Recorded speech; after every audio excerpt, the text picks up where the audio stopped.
lovelies, what is up? How was your week? Long time no see. If you guys are new, make sure you press that subscribe button and hit that notification bell so you can see every time that I upload so you don't miss out on all this good content.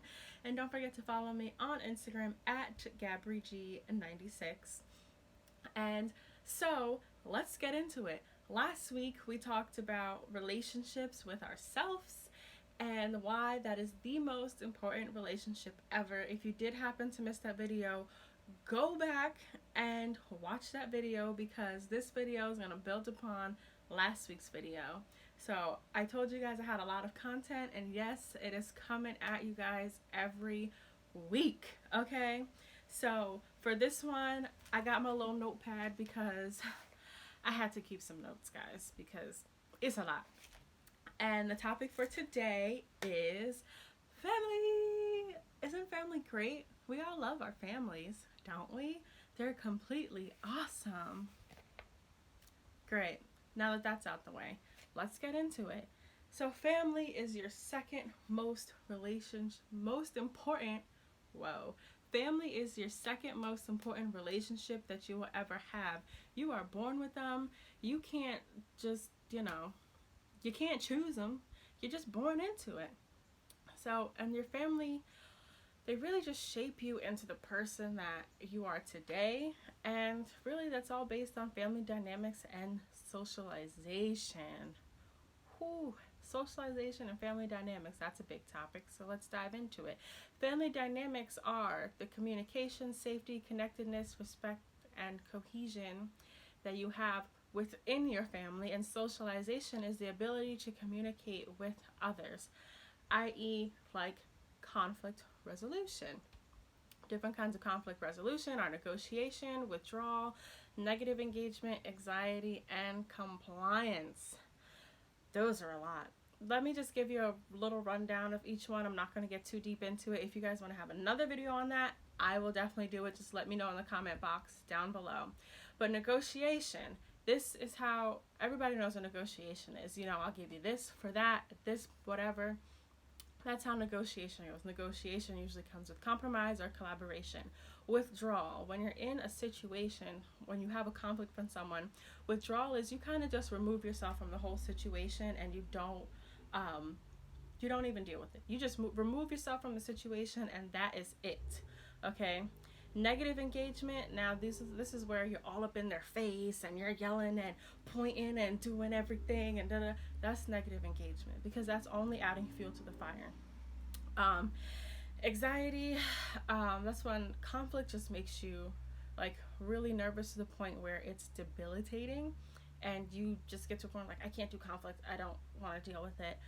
And then compliance is you just avoid conflict altogether. Like it's a problem, it's an issue, it's infringing on your boundaries, but you don't want to stir the pot, so you kind of just go with the flow and comply with everything, even though it's not sitting right with you. Okay, so that's what different types of conflict resolution is.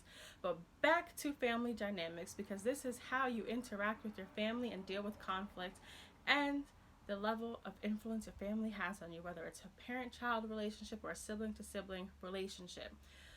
So some research that I have done, and I've actually did research on this in my undergrad, talks about favoritism towards one child, where if you grew up in a multi-child family, meaning you have siblings, and not all families do this, but some families do this where they show favoritism towards one child.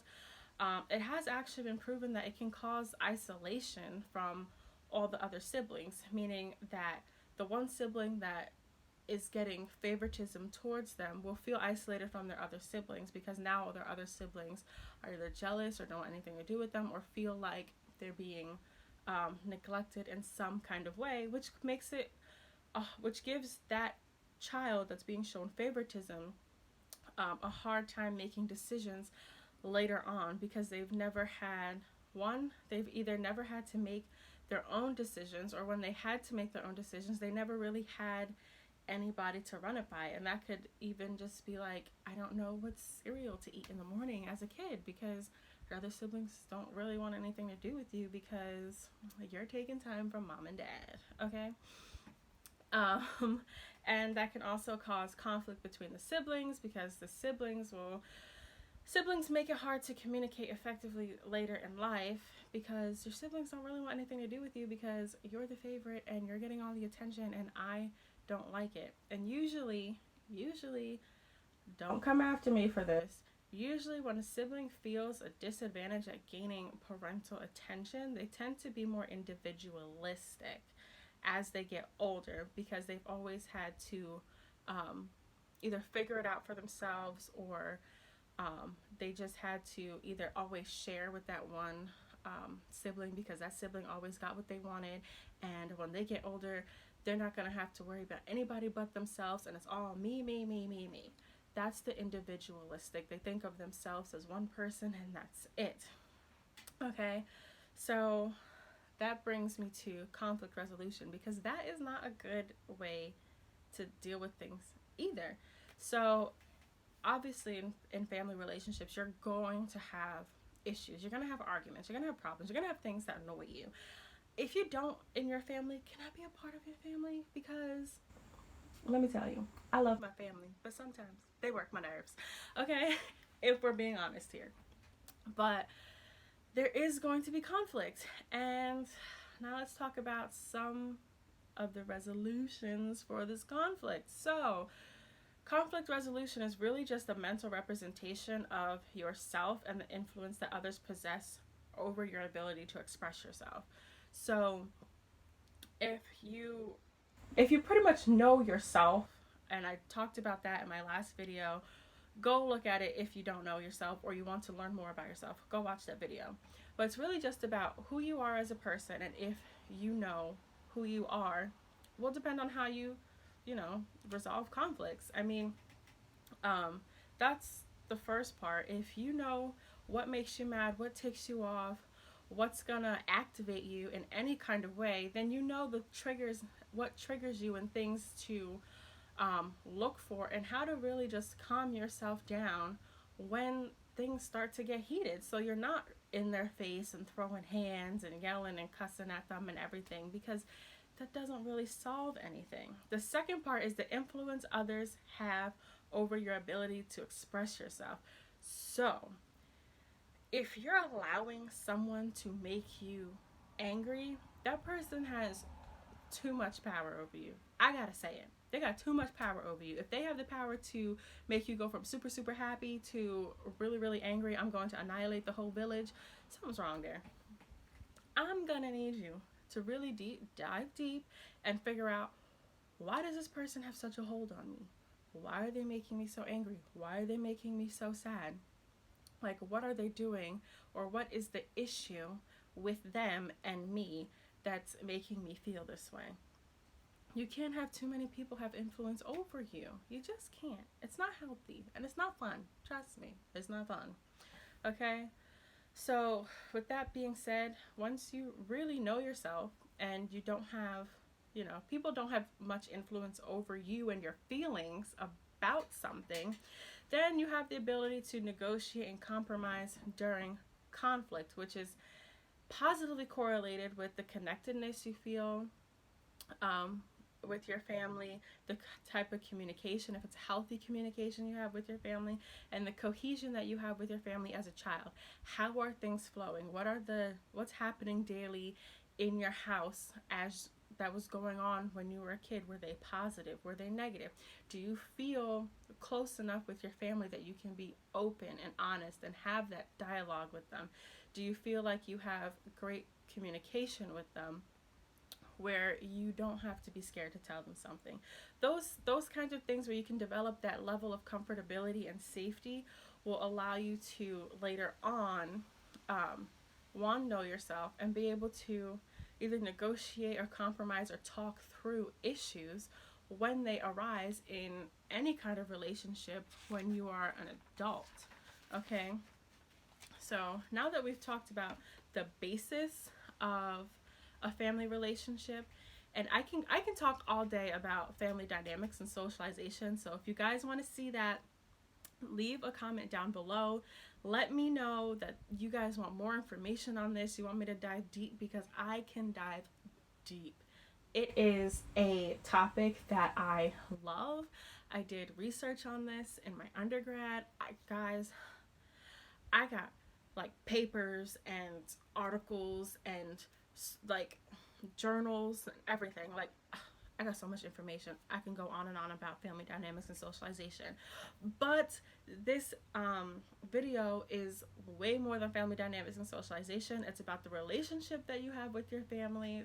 So, with that being said, we're going to jump into mending relationships with your family. I understand not everybody has a great relationship with their family or a certain family member, and everything's not copacetic. Sometimes everything can just hit the fan, and so you're not talking to this person and that person's not talking to you, and they did this and blah blah blah, and now a few, like 10 years go by, and you guys are at a cookout and y'all still holding grudges towards each other while y'all getting wrinkly, old, and nasty because y'all holding on to this grudge from 10 years ago. So let's talk about how to mend a relationship.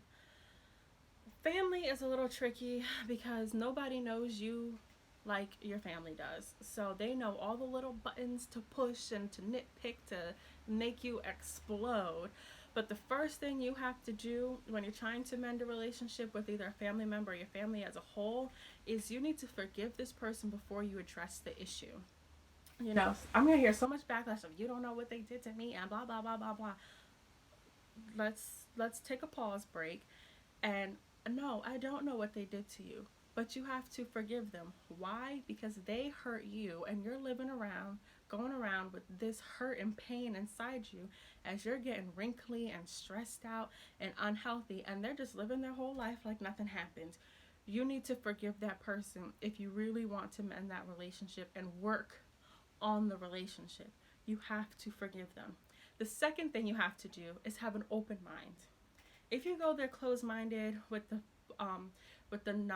notion that, oh, they did this to me and blah blah blah, you're gonna have to, sorry guys, phone's starting to die on me, but you're gonna have to really just be open-minded. You have to hear both sides of the issue, because you might have done something that you didn't know might have bothered them, but you know what they did to make you mad. So you also have to hear their side. You have to put, both parties have to really understand, because both parties were both hurt. You and this other person were both hurt. This is why you have to forgive the other person for the hurt that they caused to you, because they're hurt because of something and you're hurt because of something, and it be turned into this big thing, which is why you guys are in hot water now. So you have to hear them out on their side, and sometimes it's not gonna be what you want to hear, but you have to hear them out and keep that open mind of, I forgive you, I understand you hurt me, but I want to move on from this. Which brings me to point number 3. You have to understand and see both sides, but still be able to communicate your side effectively. Because once you might sit down and tell them like, hey, I want to talk about this issue. They might be like, I don't know why you want to talk about that. That's in the past, blah, blah, blah. But, you want to mend it because that's the issue. You're going to have to find ways to work around that. And if you do tell them, this is, I felt this way when you did this or whatever, they might come back like, well, you did this and da da da, and be throwing hands and catching an attitude and everything. That's when you have to do point number 4 and remain calm, because nothing is going to go anywhere if you keep adding fuel to the fire. You have to remain calm, hear them out, listen to what they have to say, because what they're saying is they're telling you how you hurt them. You might not know how you hurt them, but whatever you did, you might have licked your lips when you was talking to them, and that just set them off, but you actually have to listen to what hurt them so you can also learn from that too. And once you listen to that, you can be like, well, I'm sorry, I didn't know that this is what set you off, which made me do this because I felt this way, or if you know what you did, if you did it on purpose, just like, okay, I understand where you're coming from, and I did this because I felt like you were whatever. keep using I statements. Don't use you, because that's accusatory. Use I statements and watch how the conversation will turn for the positive in your favor. So use I statements, okay? And point number 5, you got to move on, okay? Regardless if you guys come to reconciliation and you guys are able to figure it out, or it just makes a turn for the worse and you're just like, you know what, this is not gonna work, you have to move on, okay? I'm gonna go grab my charger before my phone dies, so I'll be right back. Okay, I had to grab my charger. So anyways, so number 5, you have to move on. Whether you've reached common ground, you have reconciliation, and you guys can move forward in rekindling and rebuilding that relationship that you guys once had, or you just move on because it's time to walk away. And sometimes you gotta do it. Which brings me to the next chapter in this. When is it time to walk away? There's 3 times when it's time to walk away. And there's probably more than 3 times, but these are the 3 times that I can think of when it's time to walk away in a relationship. Number 1, if you have tried to mend the relationship and you've done everything that you could possibly do and it's just not going anywhere, it's not making progress, or it's making things worse, it's time to move on. Just accept the fact that, still forgive them. I'm not saying like forgive them, because you can't move on unless you forgive them. Forgive them and just know they're not mature enough, and they could be like 85 years old, that you have a problem with them. They're just not mentally mature enough to recognize what they did and at least own it. So you have to move on from that. You have to forgive them and move on from the fact that I've done everything that I could and it still hasn't worked, so I need to cut that dead branch off.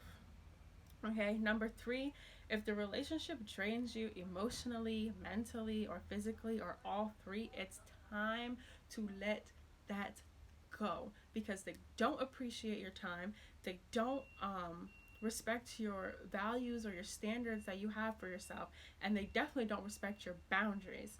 So those are 3 major violations that it's time to go. Like, you have to walk away, and you don't need that negativity in your life.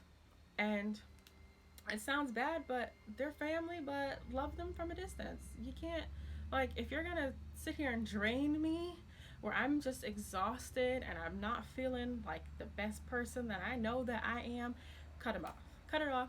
Cut it. Like that song says, cut it. And number 3, if the relationship does not bring you value in your life, family is it's the most important, second most important relationship you'll have in your life. And, you know, it really frames who you are as a person, your upbringing. But if they're not bringing value to your life and they're constantly being negative and dragging you down, it's like crabs in a barrel. Every time you're there, they stress you out. You have to cut them off. And I'm not saying, oh, my family's stressing me out because I'm gonna cut them off. No. Like, if it's seriously like unhealthy and you need to cut them off, because that's, no, you don't need negativity in your life. They're not adding value to it. All they're doing is draining you of every last ounce of you that you have. They're just making every situation worse. They don't want to have any resolutions or reconciliations. It's time to let them go and cut them off. Okay, which brings me to my next point. Family is not always blood.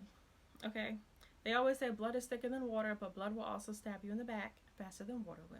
Okay, so you can choose your own family. If you have reached a point where you've had to just cut off your family because they are that toxic, then, you know, you don't have to be alone. You can choose your own family, whether it's, you know, your significant other's family. You feel more like yourself with their family, then you adopt them as your family. Or if you have like a best friend that you see as more of like a brother or sister, that's now family.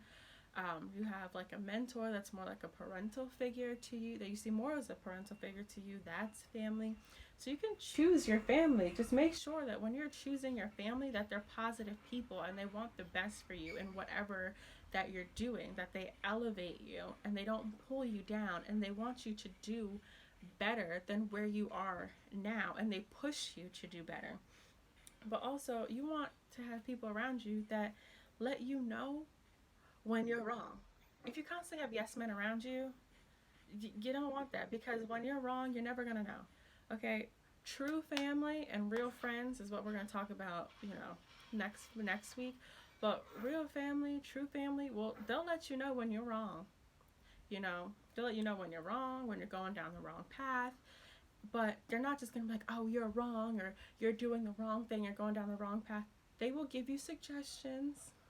It's like, oh, you were wrong when you said this about so and so, because da da da da da da, or I see you doing this, but I feel like it's the wrong path.